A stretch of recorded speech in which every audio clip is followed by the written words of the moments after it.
All right, good morning. Welcome to our Encouraging Truth today. We are very glad you're joining us.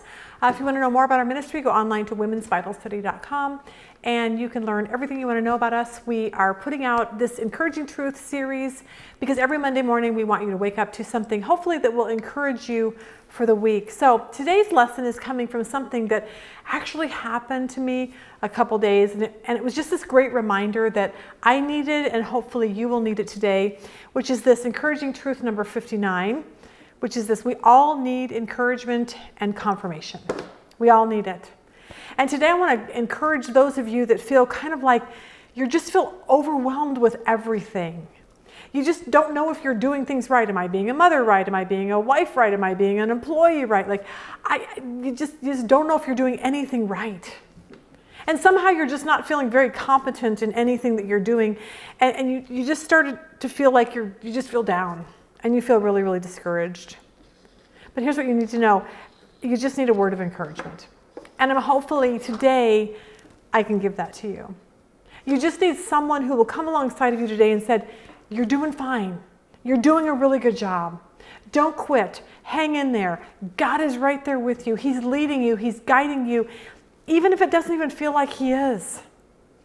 Now, the reason why this particular lesson is so difficult is because everyone is just so different. And everyone has this threshold of this overwhelming, I call it the overwhelming threshold. Okay? And everyone's different on that. Some of you can handle way more than others. Some of you, if you have one child and you put them in daycare 5 days a week, you could feel overwhelmed. Some of you have 10 children and you work a full-time job and you just don't feel overwhelmed at all. Like people are just so different. So whatever your overwhelming threshold is, I just want to tell you that you still need encouragement. And you need encouragement because if you're the one that has the one kid and they're in daycare, even you need lots of encouragement to know that it's okay and you're okay. So I'm going to tell you a little bit about my life right now, and for most of you, you're like, I don't really care, but this is just part of the lesson. And some of you, I'm going to tell you about what's going on in my life and why I feel like everything's crashing sometimes. And just know this, I know a lot of you have way busier lives than me. And when you hear about my life, you're probably going to roll your eyes and be like, wah, wah, wah for Lisa. But it's just part of the lesson. So you'll get this when I'm done with it. Ever since COVID, everything, of course, life has changed for most of us. But for me, I do ministry full time. So what happened is our ministry has completely changed. And it used to be for those of you that would come to Bible study, that you would just show up on Wednesday and this is just what we do. And we haven't even met together for over a year now. It's totally crazy. But before COVID, for the last 15 years before COVID, every Wednesday was just our day. And I would spend all week, I would study for one lesson, put it together, we'd go tape at Rio Vista. I would start studying for the next lesson, and it was just what we did. So when COVID hits, we're in the middle of the series on the parables of Jesus. And so what we did is we just grabbed a couple of the sets, brought them home, stuck them right here, and thought, well, we'll just do a couple lessons from home until we can get back to Rio. But of course, that still hasn't happened over a year later. So what happened is once we got home and COVID hit and we're just trying to figure out life, it dawned on us that people are going to be really confused and fearful, wondering what is going on in this world and what's going to happen to my life. So that's why we added this Monday morning Encouraging Truth segment. And the goal for this was just to do it for, a couple months, a month, 2 months, and then we would stop. But we all know that didn't happen. And so what started happening was we're just going to keep this series going, and I'll just study for 2 lessons a week. And all these lessons, when you do a lesson, I know most people don't think anything about it, but it's it takes a lot to put a lesson together. And then you have to talk it out, and then you're I hate that, and then you have to scratch it out and go back and revamp it. It takes hours and hours and hours just to do one. And then they end up, going on all the different sites that we have to go on to. But the cool part is that we were able to double our content because we were doing that. So once Rio Vista let us go back in and start videotaping there with no one there, like we weren't allowed to have anyone in the room, what I would do would be I would prepare 4 lessons at a time. I would go and videotape 4 lessons, and then I have to put 4 lessons together for Encouraging Truth. And this just went on and on. And then we decided, I'm not certain the brilliance of this, that we would add a 3rd series because we wanted content put out Monday, Wednesday, and Friday. So that was the plan.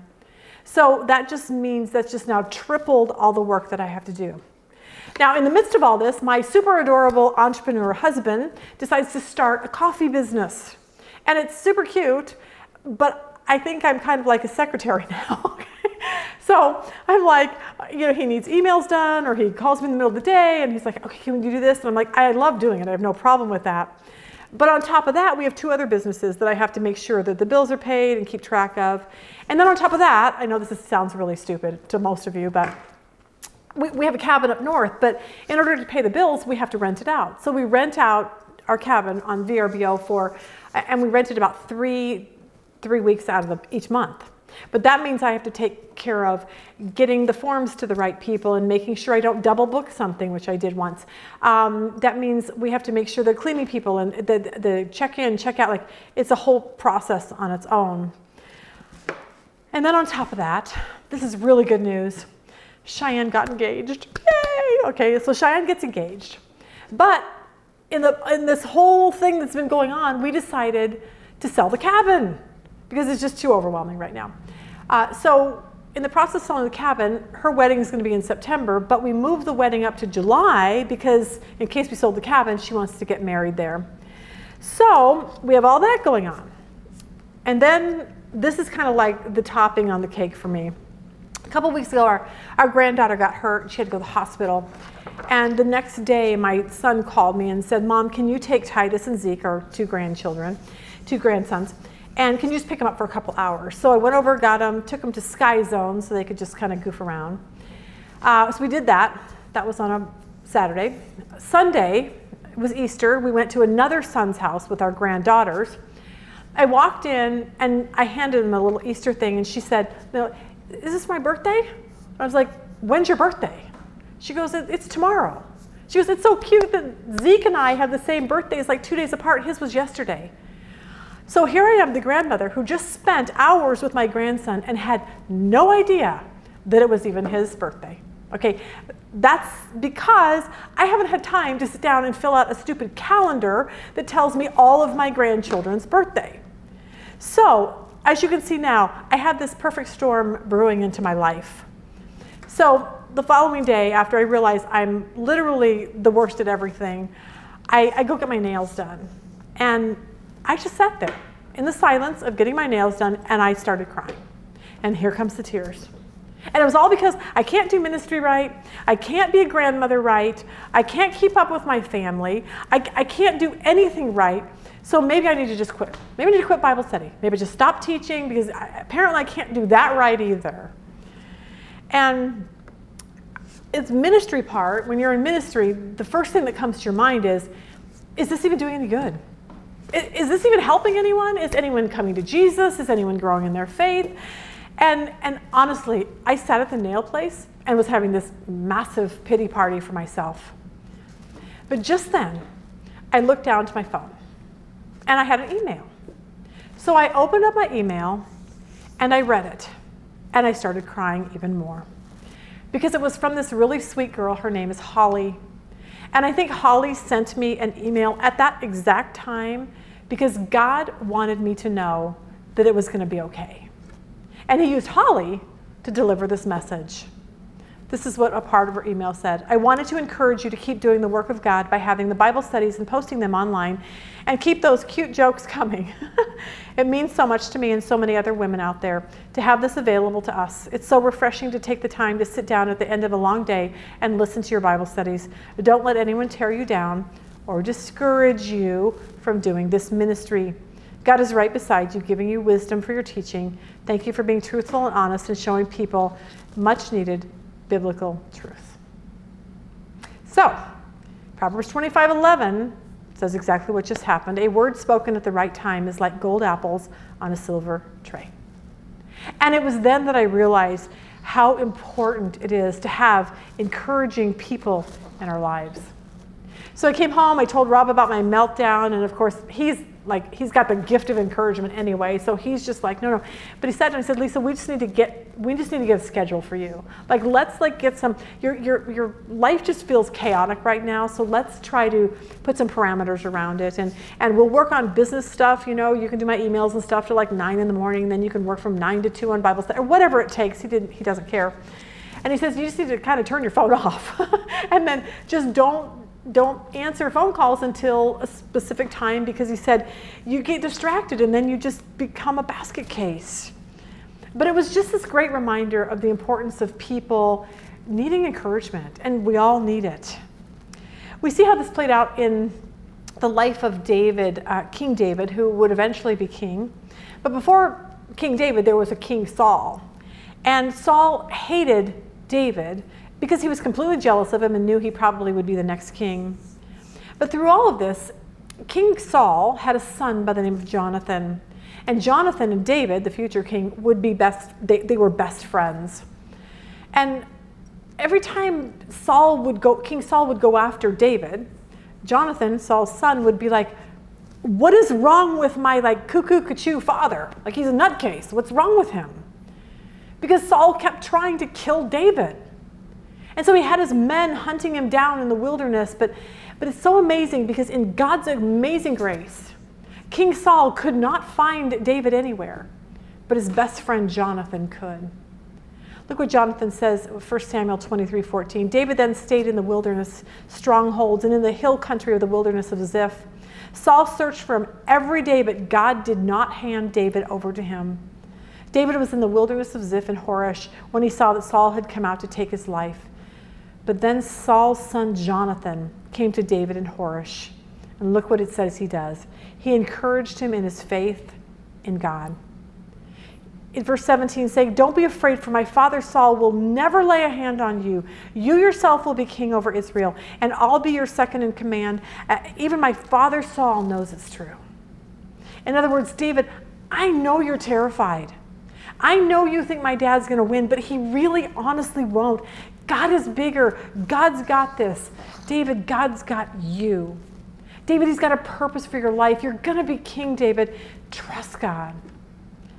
In other words, he's saying, David, you got to stop focusing on the negative. Stop focusing on what you're so fearful might happen. Because here's what we need to know, is that there were many, many days in King David's life where he felt overwhelmed, just like I just did, just when I told you about, and just like when you do. Because think about David, he's trying to protect his men that are with him, he's trying to protect his family, he's trying to always stay one step ahead of King Saul. But for most of us, we're not even on the run for our life. We don't have mad men chasing us. We're just trying to make it to work on time so we don't lose our job. We're just trying to get our kids to school and take care of sick children or sick husbands. We're just trying to keep the house picked up and make something for dinner. We're just trying to deal with the car breaking down and the washing machine overflowing. But see, here's the deal. Life is life, regardless if it's David running from King Saul or me just feeling like I cannot do anything right. But the one thing we all need is Jonathan. Or for me, it was a holly. My favorite part of this verse is this: Jonathan encouraged him in his faith in God. And see, that's what we all need. That's what we all need. We need to be reminded that God has not forgotten you. God has a purpose for your life. God has a reason for your trial, and God will use your pain for good. And we need to have people in our lives that help us to remind us of that, to keep us moving forward, to keep fighting. We see the same gift of encouragement in the book of Acts with a man named Barnabas. And he encouraged another man with the same name, Saul. It wasn't King Saul, just a different Saul. We know this particular Saul as the Apostle Paul. But before he was the Apostle Paul, his name was Saul. And he hated anyone who followed Jesus. He arrested Christians. He promoted killing them. And Christians were terrified of Saul. But one day, walking on the road to Damascus to arrest more men and women who followed Jesus, look what happened in Acts 9:1. Meanwhile, Saul was still breathing threats and murder against the disciples of the Lord. He went to the high priest, requested letters from him to the synagogues in Damascus, so that if he found any men or women who belonged to the way, he might bring them as prisoners to Jerusalem. As he traveled and was nearing Damascus, a light from heaven suddenly flashed around him. Falling to the ground, he heard a voice saying to him, "Saul, Saul, why are you persecuting me?" "Who are you, Lord?" he said. "I am Jesus, the one you are persecuting." See, Jesus shows up to Saul on the road to Damascus, and this encounter changed the life of Saul forever.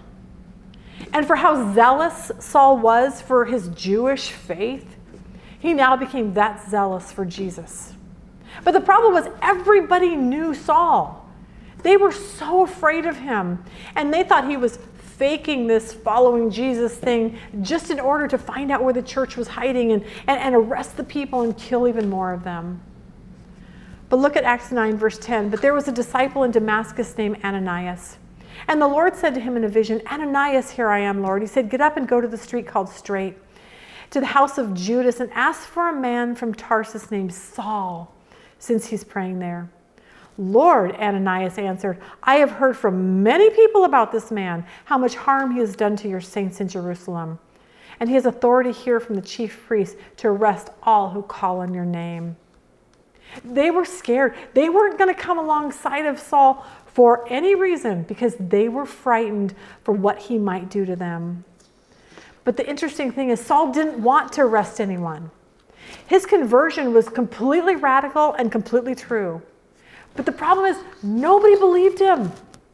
So put yourself in Saul's position. He had nobody. He knew nobody. He had this brand new faith in Jesus. And he gets in trouble for telling people about Jesus in Antioch. So he goes to Jerusalem. He wants to meet with the disciples. They're afraid for their life. Nobody would take a chance on Saul.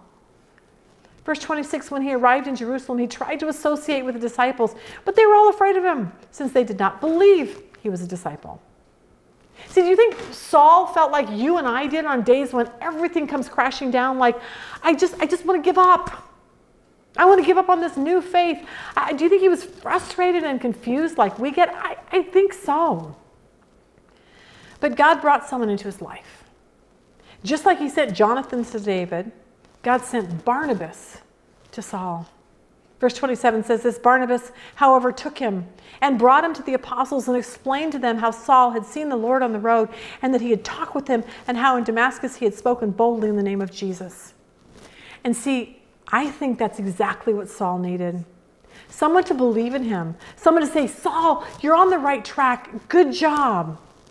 Because we all need confirmation that we're right where we're supposed to be and that we should keep going. And just like God used Jonathan for David and Barnabas for Saul and Holly for me, he has someone for you. And it might be different. For me, it was an email. For, Barnabas, it was just, he just brought Saul to the disciples. But nowadays, maybe it's someone who sends you a text. Maybe it is an email. Maybe it's just someone who calls you out of the blue. But maybe it's when you're reading your Bible and there's this encouraging verse that jumps off the pages at you. Or maybe you're just reading a book and it's something that the author says that just totally encourages you to keep going. See, God can use anyone and anything to encourage you to keep on the same path and never give up. But on the flip side, I just want to say this. Those of you that have this gift like Rob does of encouragement or like Holly does, like if you see someone that you think is falling apart, then you be the Jonathan. You be the Barnabas. See, some of you are just natural born gifted encouragers, and you just God has given you the ability to see people that really need encouragement. So I just want you to know, first of all, thank you. Thank you from the bottom of my heart, because I know how much Holly helped me. Because I know I just needed someone desperately that day to remind me to not get discouraged and to never give up. So hopefully that helps you today. Either be an encourager or find an encourager. Have a really good week.